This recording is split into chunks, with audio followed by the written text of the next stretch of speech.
m'appelle Juliette Hervé, je suis directrice d'une école à Rennes, une école élémentaire de 14 classes.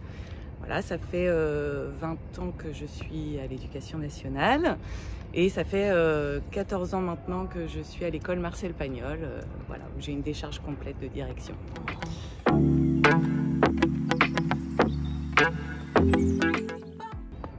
C'est plus des actions, pas vraiment, mais des réflexions, on peut en avoir eu. Donc dans mon école, le premier degré, c'est un milieu très féminin. Il y a 11 enseignantes et 4 enseignants. Donc on a toujours au moment des répartitions une réflexion sur...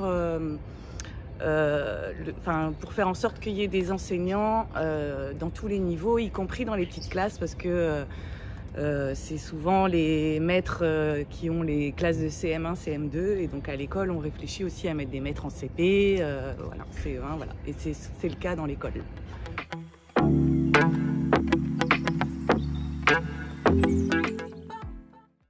Alors, comme je le disais tout à l'heure, dans les écoles en tout cas, c'est un milieu très très féminin.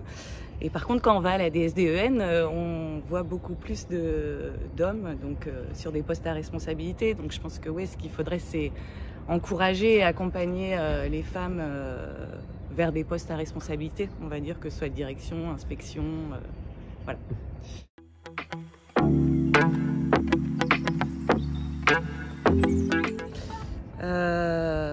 Alors, s'il y a eu des freins mis, c'est plus des freins que moi je me suis posée.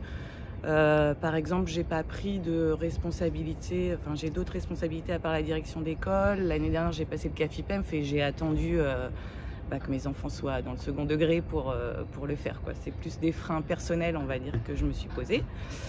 Après, par contre, dans les relations avec certaines familles, j'ai pu ressentir que le fait d'être une femme d'une grosse école, c'était pas toujours très bien vu par certains parents d'élèves, on va dire, et qui demandaient à rencontrer mon supérieur hiérarchique.